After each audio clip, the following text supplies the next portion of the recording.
Good evening. My name is Deb Turcott, and I am the principal at ORIANA Solutions, and I'm the host of the Women Not Working webinar series. On behalf of all of the speakers in this series, we just want to thank you for joining us tonight and reinforce our celebration of you as you invest in yourself and your professional career. We have a real treat for you tonight, but want to go over a couple of things with you before we jump right into our presentation for the evening. So this segment that we're in the middle of right now is called Making the Most of the Transition. And it is really centered around the idea that how can you take advantage of the time that you have now, whether you're working remotely or perhaps you're unemployed or you might be underemployed. But if you have pockets of time, what can you be doing with that time to really set yourself up for success when you're ready to start searching for a job? And so last week's session by Amy Nichols was all about following your passion and the potential of starting a business. If you missed that session, because there were some other things going on in the world, as you might remember, but if you missed that session, we're happy to send that to you or any of the other sessions that you might have missed. We've recorded all of them for you, and you can just request those by emailing us at connect@orianasolutions.net. Next week's session will conclude this particular segment, and it's From Tentative to Tech Savvy by Mercedes Gorman, who's a researcher with us at ORIANA Solutions and a library professional by trade. But what she will be taking you through next week is really some of the tips and techniques for the most common technology platforms that you might use in your job search. So, for example, one of the things that she'll do is spend some time with you on LinkedIn to walk through some of those pieces with you. And then she will take you through both PowerPoint and Zoom for some technical tips in case you need to be interviewing virtually or building a PowerPoint for a presentation for an interview.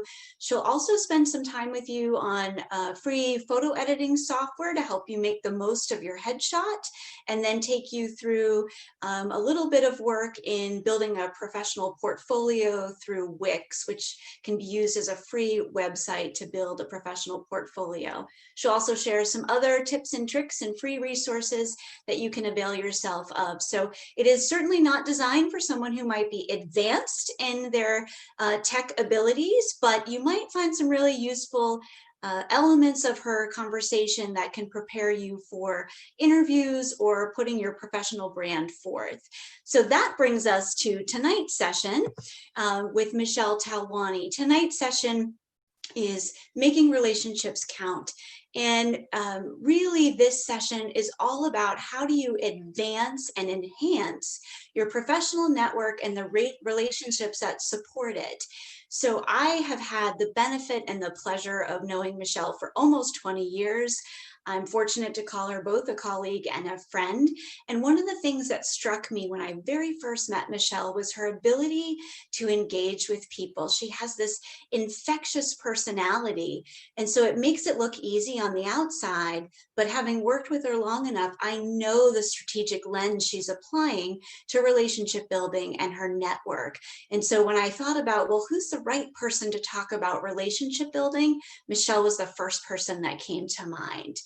A couple of quick tips for you tonight, housekeeping items, so to speak. Michelle's really excited to help advance your relationship building skills right away. So she wanted to invite you to share your video if you'd like to.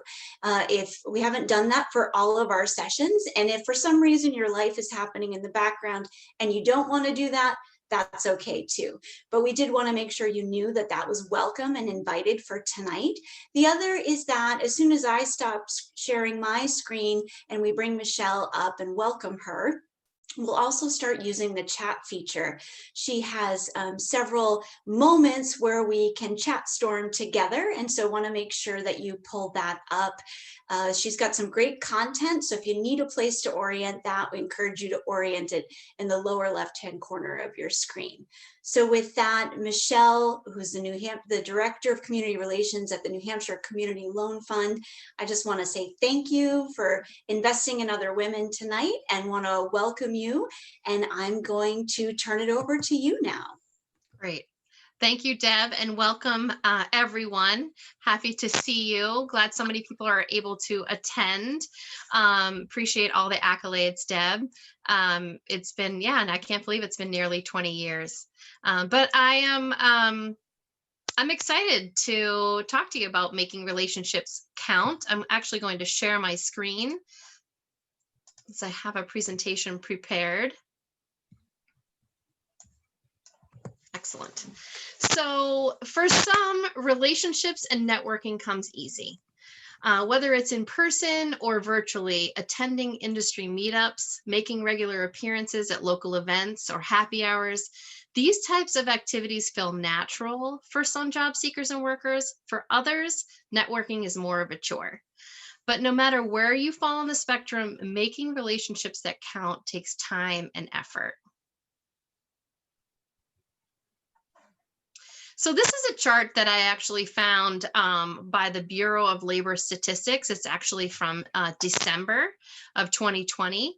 And it talks about how employers cut 140,000 jobs in December alone, signaling that we haven't actually recovered, obviously, from our pandemic that we're in. And that in digging deeper into some of the data, it reveals actually a really shocking gender gap, unfortunately. Women accounted for all of the job losses, losing 156,000 jobs, while men gained 16,000. So this is one of the reasons why relationships really matter. Making authentic relationships and connections matters, and working on those relationships is critical. It's important to remember, though, that people want to help people. If you think about yourself, of course, you want to help the next person. So knowing how to engage with your network now more than ever is really important. So as Deb mentioned, we would like you to use the chat feature in the lower portion of your screen. And I would love to know what you think are characteristics that make a great professional networker. So if you can take a minute to answer that question, that would be great. And then we can read some of them.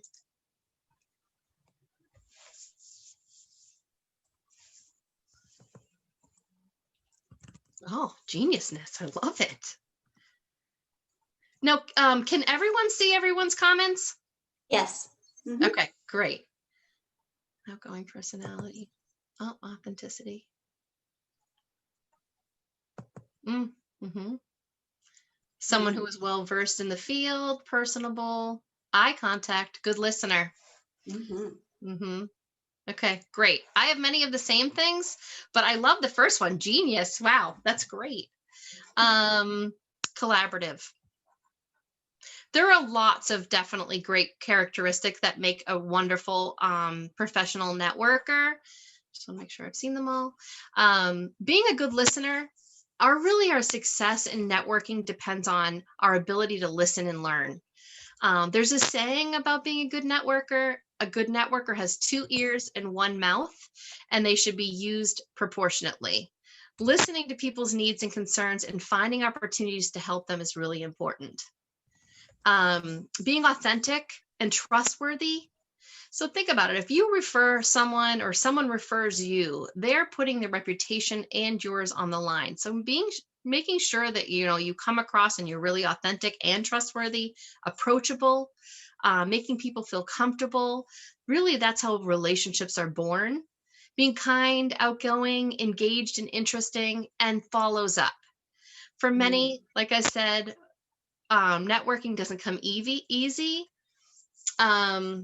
Okay, so someone had a question. Asking great questions, making the conversation about them. Absolutely. People want to talk about themselves, so making sure that we ask questions about people and really listen. And for those who are, so networking doesn't come easy, but for those of us who are more comfortable with it, believe it or not, we all need to be brave and put ourselves out there. And so I am actually going to be really brave and vulnerable, which typically I'm not. I'm brave, but I'm not vulnerable. I'm actually going to show you my hand-drawn vision board for 2020. And by no means am I an artist? So please don't judge my my hand-drawn vision board. But before I show it to you, I wanted to explain. So the way I do my vision board for the year is I really pick a word that I want to emulate and be and focus on for the year, and then I do other things around it. So, dun, dun, dun, dun, here we go. Don't judge me. So this is my vision board for 2020, and here is my cape, for my bravery in 2020.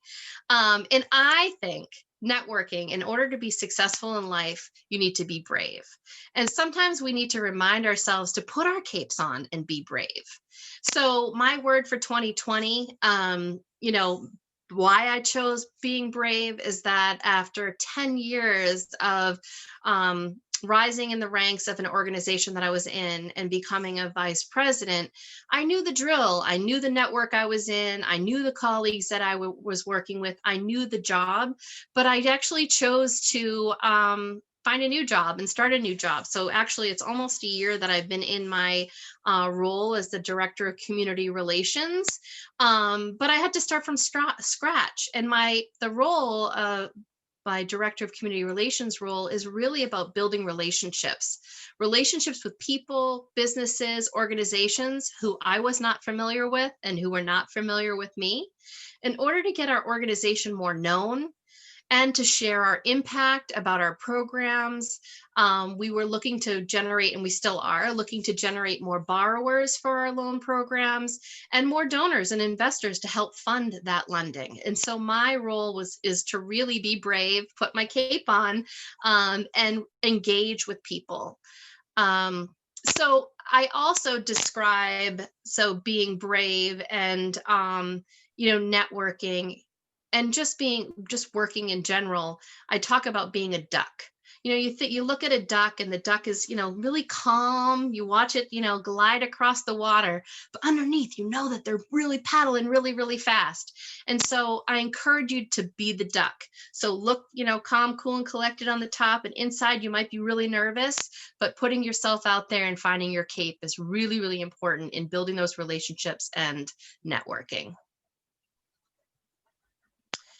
So here's another chat storm that we'd love to engage you in. If you could, it says, help us really determine what you think about your professional relationship. So on a scale of 1 to 5, with 1, you don't think you know many people, to extremely strong. If you could enter it in the chat, that would be great.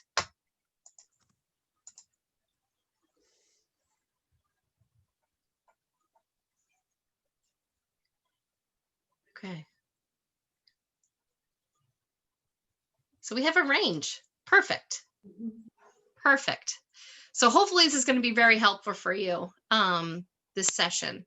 So I think one of the most important things to remember is that relationship building is not all about you. Successful networking is when you care about people and they care about you. It's about thinking about the other person first and foremost, and then much later, if at all, seeing if they can help you.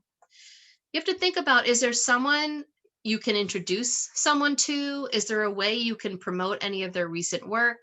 Have you read an article or heard a podcast recently that might be of interest to someone in your particular line of work or your network? Networking is really about connecting the dots of information, connecting people to one another, figuring out who you want to meet, and then determining how to make that happen. There are a lot of dots that you need to connect.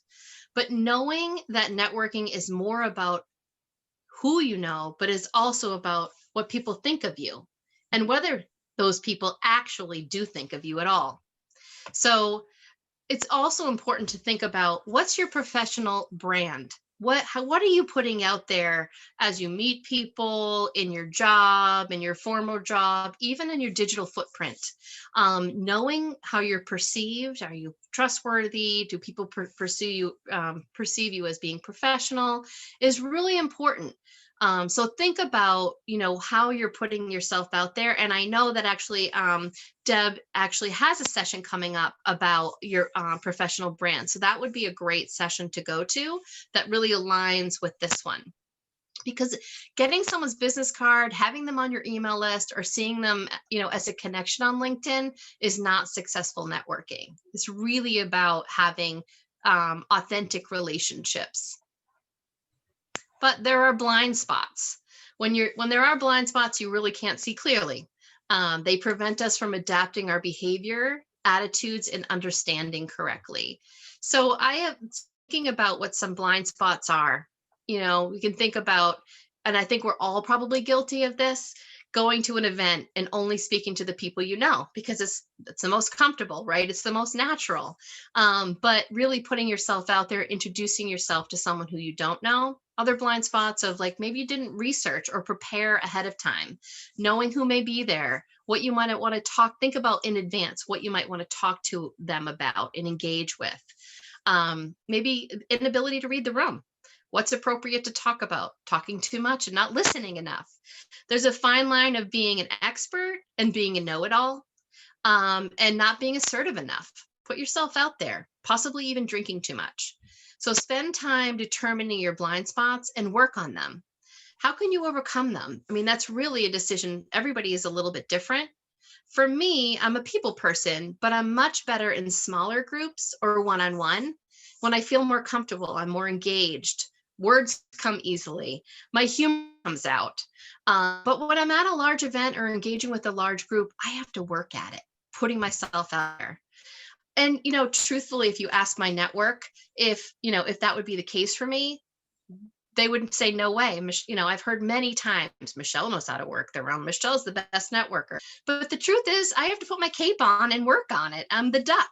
So you may not see me paddling quickly underneath, but I am. So being cognizant of your blind spots and working on them is really important.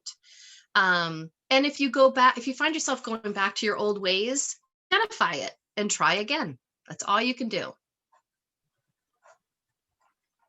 So the blind spots that we just covered are really behavioral, but another blind spot would also be not being able to identify your path of where you want to go and what you need out of a relationship. So being intentional, brave, and figuring out how to connect the dots of who you want to know and what you want is key, and really need to be in advance of the opportunity. Using your network to do that is really important.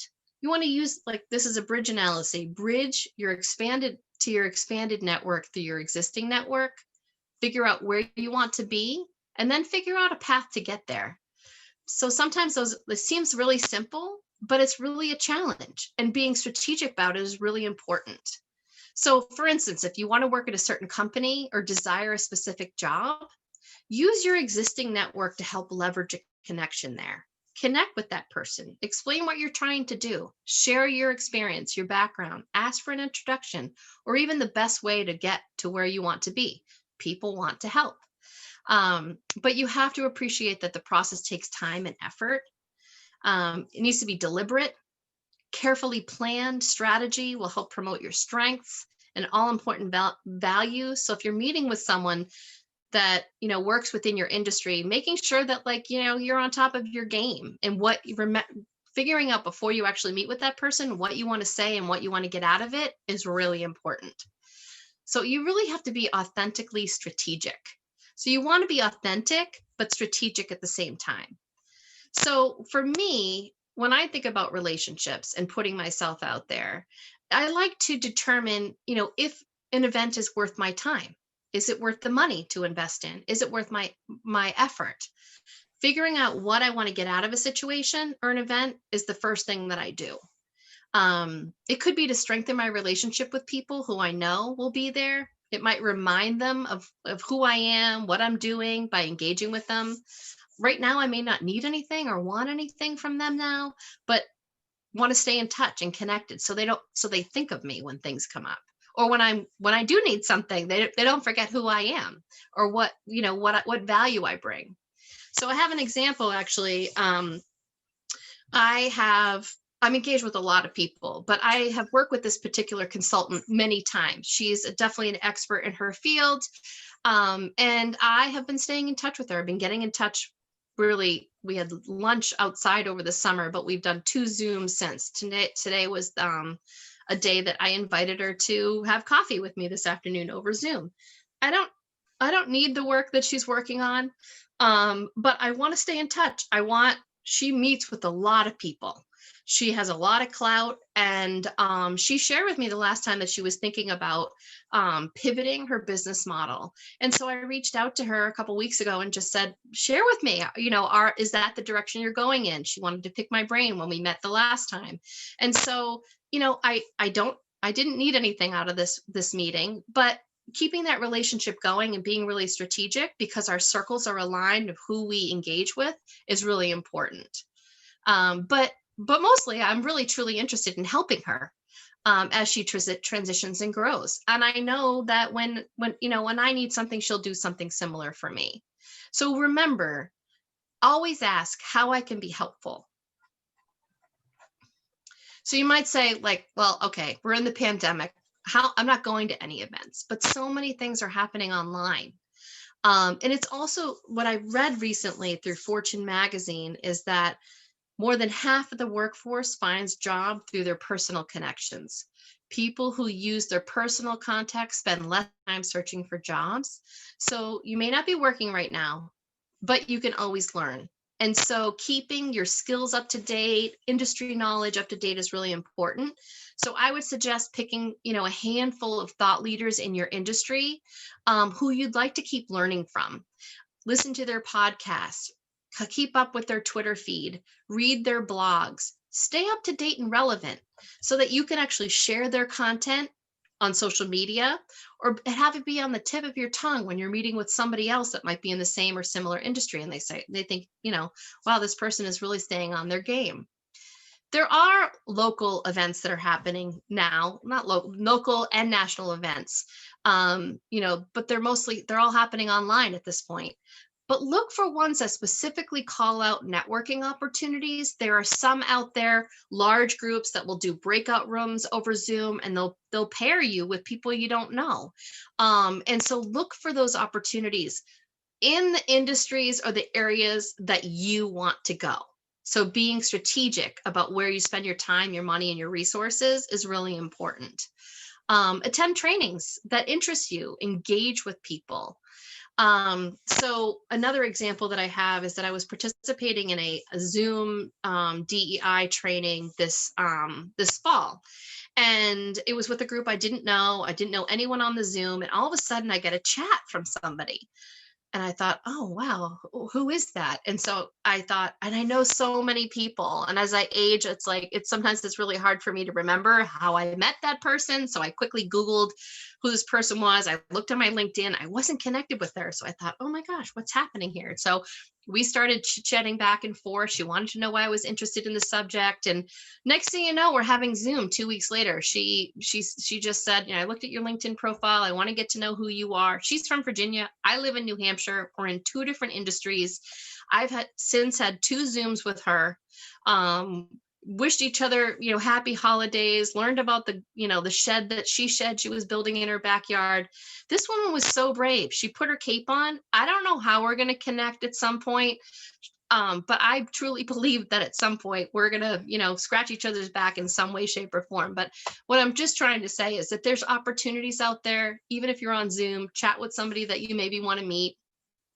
Zooms aren't just for meetings. Invite people to do coffee or wine over Zoom. Use the chat feature. Learn as much as you can about the person prior to meeting them. There's so much out there on Google. So learn about where they work, what they do, a little bit about, their background, so that you can actually forge a connection early on in a conversation. And it can help you have the conversation with this person. And then follow up with a thank you. Gratitude goes a long way. And don't be afraid to tell people that you're looking for work, or that maybe that you're taking time off to take care of your kids and helping them homeschool while things are hybrid or happening at home, or maybe you're taking care of your aging parents. It's okay to share that information with people. So people always say, well, I don't know anyone. And there were some people on here that ranked their professional network, low. But I'm going to actually share with you that I feel like you know way more people than you think you know. There you have alumni groups, you have neighbors, there's chambers that you've maybe been a part of, current or former coworkers, consultants or vendors. Maybe your kids are on a sports team or you're on a sports team. Those are your spheres of influence. So what I would encourage you to do is, on a piece of paper, or if you have a whiteboard, or if you're a spreadsheet type of person, write out your spheres of influence. Put people's names in each of the categories. Add your own categories, whatever you're involved with, whatever your kids are involved with. And you'll add to it as time goes on, because you'll say, oh, I forgot about so-and-so at the dog park that works at the company that I want to work for. But also take it to the next level. Identify who you want to reach out to on those spheres of influence and why. Do they have a connection to the person you're trying to meet? Do they work at the company you're interested in applying to? Or do you want to just pick their brain about the culture of the organization or business? Or even like learn more about the hiring manager? Or do you just want to share with they're very well networked, and do you just want to meet with them to share, your professional background and that you're looking, and see if they have any idea as to where, who you should be connected to. It's all about networking and building on the relationships that you already have. And what I would encourage you to do is pick the top 10, because it could be overwhelming. All of a sudden you might have 50, 75 people on that list, and you say, oh my gosh, where do I even begin? I would begin with if you decide where you want to be, if it's with that company, somebody that works there, put them on the list. Or pick the top 10 people that are the most networked in your sphere and reach out to them. Send them an email, tell them you want to have a Zoom coffee, talk to them over the phone. Find out what they've been up to. It sets the stage for what you want and what you need. They may have some leads for you. Ask for introductions. Remember where you want to go. Be deliberate and intentional. How can those people help? They can be the bridging connection to where you want to go. And remember, people want to help. Let them be the bridge to the outcome that you want. So the other thing is about building trust. It's really, really important. Look at your actions, the decisions you make on a daily basis, including your digital and social media platforms. You want to be authentic. People want to be around other people who are real. Be humble, likable, sincere, consistent. So being positive on a regular basis, having integrity, being compassionate, resourceful, being a connector. Look for ways to align with others you want to be aligned with, and then also help other people be aligned with what they would like to do.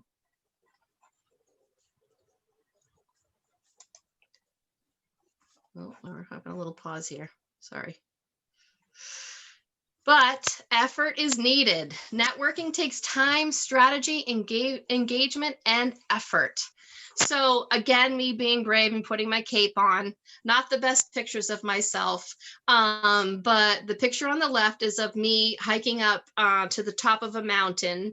And then the picture in the middle is not me, actually, but it was so steep that people had to help each other get to the top level and then top of the mountain. I was at Acadia National Park, and if you've never been there, you should add it to your bucket list because it's beautiful. But the point is, the more you put into your networking effort, the more you'll get out of it. Just like anything in life, do your research before the occasion. Think of questions to ask. Think of things you want to get across and share. And don't forget to follow up. Do what you say you're going to do. Take it one step further and keep in touch with the person. Social media plays a key part in networking. This is a short list of the social media sites that are out there. They're the most popular, well-known. These are the ones I'm most comfortable with. For business, I only connect with people on LinkedIn or Twitter, but I use the other platforms personally. But when I say that, I always am cognizant and strategic as to what I put on my personal accounts as well, because I know that, things can be shared. And so again, about, what your professional brand is, remember that even in your personal social sites. So one that's not on here is a newcomer to the market called Sparrows. It's another similar platform to LinkedIn. One question is your LinkedIn profile up to date? Make sure you have a great professional headshot. Make sure it reflects your own professional brand. Everybody has their own. And make sure your headline is a broad description of who you are and what your skill set is. Don't use your current job, because it really pigeonholes you to one particular job. Really use a broad description of your skill set in in the description underneath your profile picture.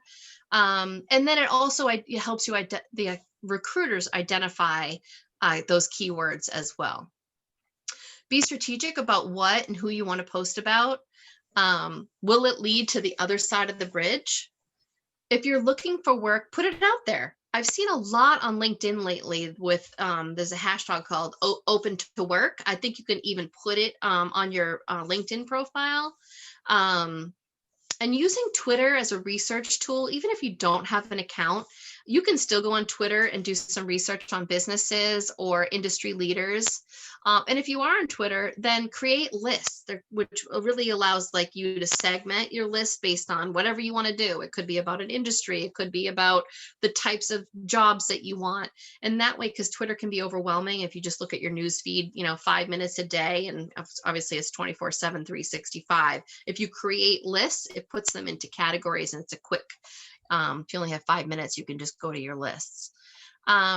Make sure that when you post on social, share other people's content with your own spin. Add some of your own flair in their content when you share. So share their content and put a post above, and I'll show you what I mean about that in just a minute. Make sure you like and comment on other people's posts. And my recommendation is, unless if you're working in politics, I'd suggest staying away from commenting or posting any pictures on your professional networks about the political comment. Listen to podcasts and share info from them. And generosity is a key to networking. And one other helpful hint is, if you connect with somebody on LinkedIn, add a message. So it was great to meet you at the such and such event today. So connection, because if there's people are meeting a lot of people, they'll say, how did I ever meet that person? So send a personal message with your request. And you can ask your work when you're on LinkedIn to ask for introductions to other people on LinkedIn as well. So this is a screenshot of a post that I did, I don't even know, like a few weeks ago. And there are several aspects of it as to why I pulled this particular one. So I'm at the top, and then Kate is actually a board member of the organization where I work. And she posted an article about an initiative that we're working on the seacoast of New Hampshire, some affordable housing initiative. And then I shared it. I added my own touch at the top. I tagged the reporter. I tagged our organization. So people who are connected to Kate, the New Hampshire Community Loan Fund, and the reporter all saw it. Typically, I'm connected to over 1,300 people on LinkedIn, but typically my posts generate about 330 views. But this one has 1,114. And since I created this PowerPoint last week, 5 more people have seen it. So it goes really far when you kind of scratch other people's backs and share their content. So now I'm going to share with you my LinkedIn page, just a couple of things from there that I would love to share. Give me a minute while it opens up. So I have the premium version, so I pay a monthly fee.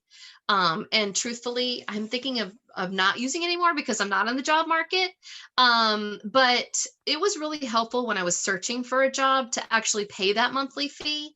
So I just wanted to show you something about, so this is what I was talking about, making sure your description isn't just about where you work, but like really what some of your key skill sets are. And I'm just going to scroll down and share with you. So there's an ability for you to list your skills on here, and then people who you're connected to can endorse them. And so when you have the paid premium, recruiters can look for key skill sets by people, and can reach out to you that way. And the other thing I'm going to show before I get over to the jobs is ask people for recommendations. Don't be shy about it. Ask vendors, people you used to work with, people you used to, supervise, ask former bosses, have them make a recommendation, because they do go far and people do look at that. So let me just quickly go to the jobs feature. And so you don't have to have the premium account to see this area. So I just wanted to say, if you don't, have the ability to go with a premium route, you don't have to. But here are some things, like it'll tell you, where you rank and how many applicants actually have applied just through LinkedIn. So if they've applied in other ways, you don't get to see that. But it'll tell you at some point, like this one, it says I'm a top applicant. So if I click on the job, oops, I think I clicked on the wrong thing. Oh, sorry. Go back, Michelle.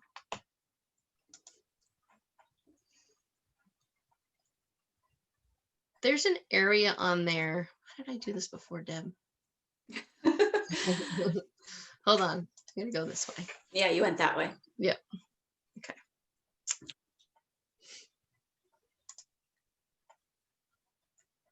Okay. So this is some competitive intelligence that you get when you have a premium account. It tells you how many applicants there are, and then, where you rank. So I have 9 of the 10 top skills, and that's based on what I've identified on my own page for my skill set, and how I rank among the other applicants. So it's just good intel to have. I'm no expert on LinkedIn, but wanted to share that with you in case you're not aware that there is that ability. And you don't need to have the premium in order to get some of this data, but the more data in competitive intelligence is shown, you do have the premium, and you can select it at any time. And you can set up, job searches and criteria, and they'll email you all the time. You can let recruiters know on the behind the scenes that you're open to work.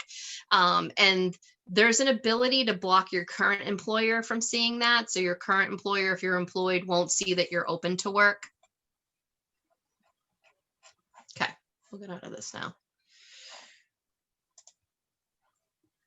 All right, back to making relationships count. So strong relationships are essential to businesses and career success. So whether it's your boss, your colleagues, your mentors, clients, or customers, or other people within your network, it's important to actively nurture and build those relationships so that they can see you through all stages of success. It takes time. Like I said, it took effort. I was brave to show you my hiking photos, but it's like nurturing a plant. You need to water it every day. Keep putting yourself out there. Maintaining and building relationships are investments in yourself. I would make a goal for yourself. Put out content 2 to 3 times a week on your LinkedIn feed. Share other people's content. Put your own little spin on there. More people will start liking it. And when more people like it, it'll show up in their own news feed as well. So more people will end up seeing your posts. I would suggest you spend about 15 minutes a day, at least, reading your LinkedIn feed, going to Twitter, reading news stories, listening to a podcast, remembering what you learned for it, post about that, make it personal. Why does it matter to you? It'll help build engagement. Harness the strength of people you don't know so well, engage with them. Maybe it'll help pivot you to a new role. And I think this is our last chat storm of the webinar, but list a couple of things you'd like to do as a result of this session. It'd be helpful to know, like, is there anything that we've talked about so far that you might want to implement yourself?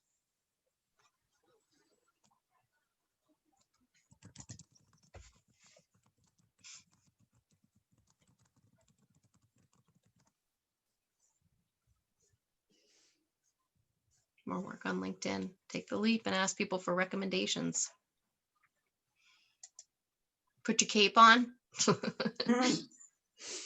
LinkedIn headliner, add a personal message to LinkedIn messages. Good. Be brave. Yes. Put open for work on LinkedIn. I've seen a lot of people do that, and I pay attention to it. Mm-hmm. Great. So now we're going to open it up for questions and answers. I'm going to stop sharing my screen for now so we can see everybody. And if you have any questions, I'd be happy to try and answer them. Making time for more networking during a very busy workday. I know it's tough. And if you don't feel comfortable unmuting yourself and asking, you can also put a question in the chat. And to unmute yourself, it's at the bottom left.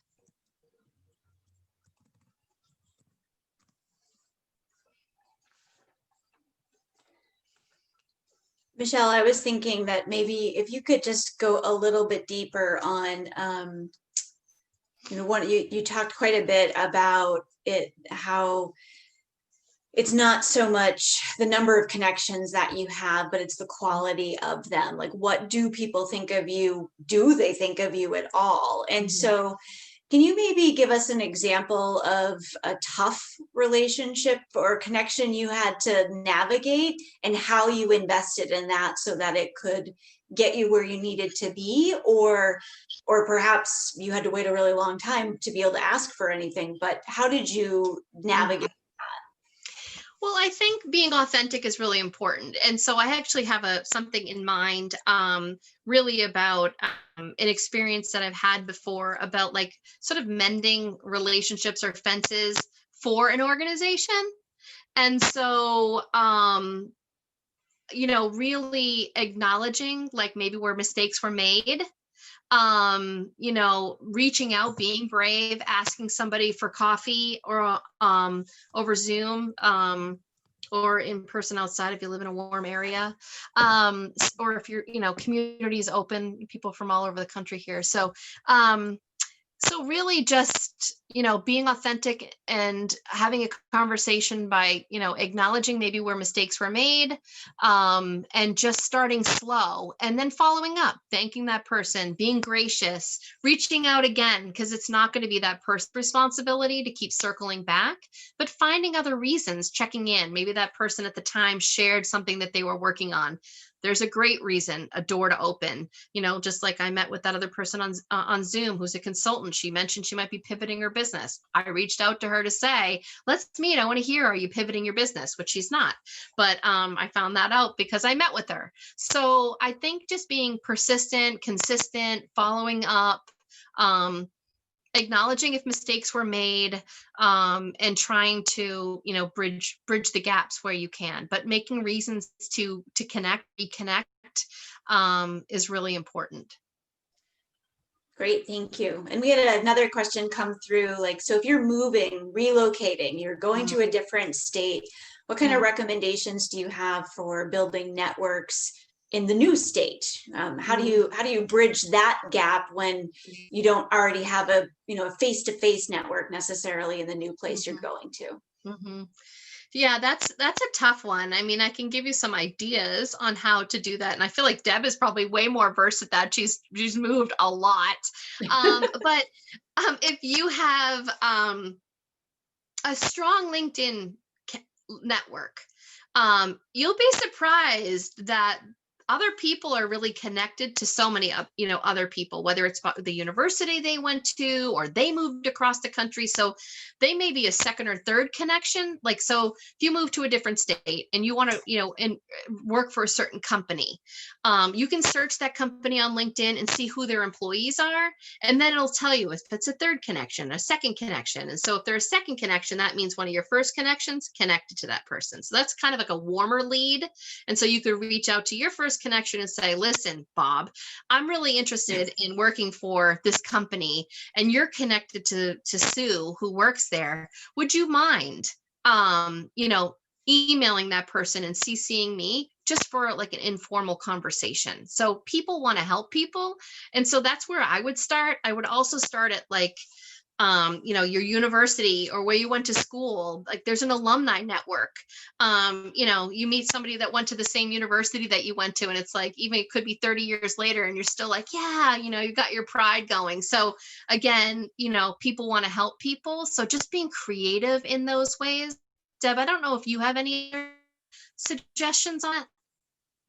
Well, I think those were both great suggestions. I think the thing that I would add is just really, sometimes the hard work comes with getting out a pen and paper. Like, I'm old school, so I love a notebook and sitting down in front of LinkedIn and looking through, like, all right, here's where I want to go. So you're right. Who are all the employees that are there? Do I have a mutual connection with those people?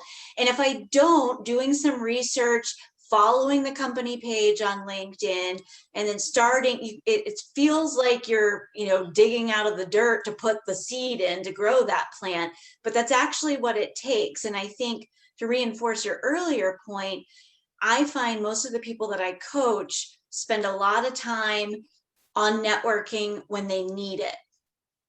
Mm-hmm. And so you focus early on that, so that whether you're moving across country or you're trying to get a job the next town over, it's really critical to invest early and often. So your point of 15 minutes a day is a really salient one for people. But if you're going across country, I really think, like, pull up all the people in Gainesville. The other thing I would suggest is change your location now. Yes. So if your location currently says Phoenix, Arizona, change it to Gainesville, Florida.